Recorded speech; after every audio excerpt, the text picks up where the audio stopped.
Returning to our top story now, and that is Blockade Australia vowing to disrupt Sydney in some form or another again today for a second straight day. So joining me live to discuss this is our panel this morning, the Liberal Senator Holly Hughes, as well as Labor MP Matt Thistlethwaite, coming to us live from Canberra. Now, it's a good topic to discuss because you're both Sydney-siders. Good morning to you. We'll start with you, Holly, first of all here, because you're here in the studio. What are your thoughts on Blockade Australia and what they're doing? I think it's completely irresponsible and disruptive, and absolutely the book should be thrown at them. The behaviour yesterday, I mean, it was almost laughable when you saw the girl that put a bike chain around her neck and chained herself to the steering wheel of her car in the Harbour Tunnel to then drink from a non-reusable water bottle. And I'm pretty sure she wasn't driving an EV. So the hypocrisy is alive and well with these people. But the disruption that they're causing to Sydney-siders, this is the biggest city in the country, and yet it comes to a standstill through this irresponsible behaviour. Matt, what do you think of this, and what do you make of the claims by Blockade Australia that not enough has been done when it comes to the climate, and not enough is continuing to be done when it comes to perhaps a new government, even though you haven't been in the government for very long? Well, I don't support these sort of actions from these climate protesters. I think that they actually do themselves a disservice and that they turn the public off their cause, and the actions that we saw yesterday are completely unjustified. Blocking a tunnel, a major tunnel in a Sydney road network, is completely unjustified and idiotic in my view.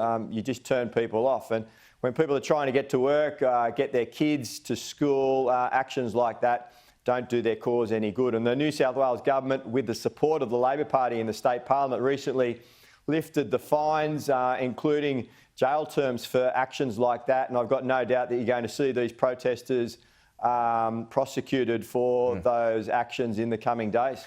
Yeah, these protesters have been linked with the Greens, and Holly, you've got yourself into a little hot water, shall we say, in the past couple of days. Hot water by some people who say that anyway, because you're quoted as saying this all starts in the schools. The education system is run by Marxists. When kids leave school, that's where they land. Would you elaborate on that?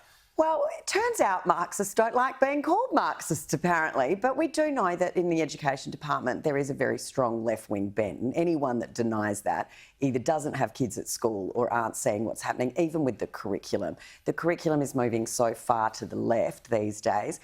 We know that it's all John Keynes, if not Marxism, rather than Adam Smith. Are you referring to climate there, or is it across the board? It's across the board. We know there's a left-wing bent across all of the political correctness. We're seeing texts that are being removed. Kids aren't learning about certain books anymore because whomever wrote them was in a time completely different to what we live in now. We're seeing as an almost woke agenda being put onto all sorts of curriculum now. So I think the left wing is across a lot of what we see through the school system nowadays, but certainly the climate change stuff. And we're seeing kids are coming out now with climate change anxiety. I mean, because they're being told of these catastrophic impacts that are about to occur on their lives, or their futures are doomed because we mine coal still. It's absolutely irresponsible. It's dangerous for children to being told these messages. But yes, it is certainly landing a lot of them voting Greens when they leave school. OK, Matt, your colleague and the Education Minister, Jay Sinclair, he was critical of Holly's comments a couple of days ago, said it was crazy talk. What are your thoughts on it? Go for your life, Matt. They're ridiculous comments, Holly. There's absolutely no evidence of that at all. I see from the teachers that are teaching my kids and doing a great job in the community that I represent, that they work very, very hard. Many of them put in long hours doing research and their own activities on weekends and into the evening to ensure that their kids that they're teaching get a better education. And I think that we should be congratulating our teachers for the wonderful job that they do. And I think that you and your party haven't learnt the lesson from the election, and that is that Australians do want stronger action on climate change. They want greater integrity in politics, and women want more rights in society. And blaming teachers for Australians moving that way and voting that way in the election, I think, just demonstrates how out of touch you and your party are, and the fact that you're in denial about the election results. Is that a Matt, fair thanks enough? for explaining to me what women want. I really love it when men tell me what women want. It's great. But does Matt have a point there? I mean, you did lose the election quite considerably, and so is that a big factor in it, that this is a topic that a lot of people want? A lot of people like to talk about climate change. They say it's very, very important to them, but a lot of people don't want to pay for it either.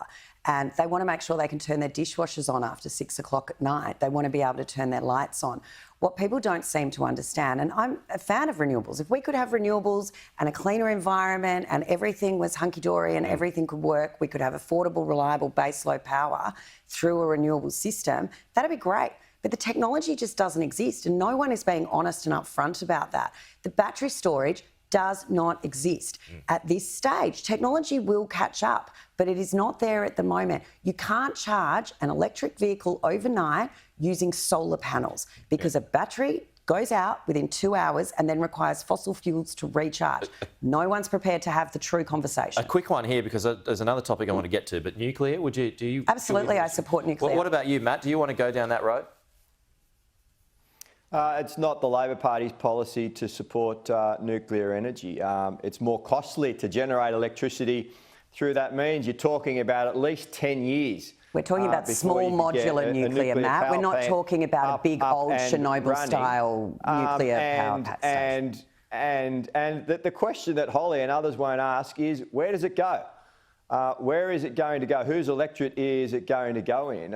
John Howard, when he was Prime Minister, had a look at this, and when he was questioned about whose electorate and whose community it was going to go in, they quickly backed off from it. Again, no one's talking about a nuclear power station. Option for Australia to be looking at. What we should be looking at, and what the government should have been doing over the last decade, is planning a sensible and gradual transition to renewable energy. And we would have potentially avoided some of the catastrophic consequences that we've had in our energy market with the crisis over recent years if we had that sensible transition to renewables that was stopped by the former government when they got elected. And Australia was in no man's land around investment certainty for generation, and we're paying the price for it now. But what about, we'll close at this point here, but what about that point that Holly just mentioned there, Matt? I mean, you don't have to have these huge reactors, Chernobyl-style reactors, as you put it there too. The technology has evolved since then, and you've got smaller options that are available and can be built a lot faster. Would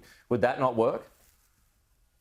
But it's still a more expensive form of energy compared to solar and wind, particularly offshore wind, which we've now approved in Australia. Solar and wind aren't connected to the grid. We should be able to manage this transition without having to look at nuclear energy, which, when you look at it, is going to take at least 5 to 10 years to get approval for some of even those smaller reactors to get up and running in particular communities. It's much more sensible to look to transition to renewables as quickly as possible, as gradually as possible. That's what the rest of the world is doing. Surely Australia is capable of doing the same. Not France, 70% nuclear in France. We are out of time, unfortunately, guys, but I enjoyed that. Unfortunately, didn't get to a few other topics that I wanted to get to, but we'll save those for next time. Matt Thistlethwaite and Holly Hughes, appreciate your time this morning. Thanks for joining us. Thanks, Pete. Have a great day, Matt. Thanks, Pete.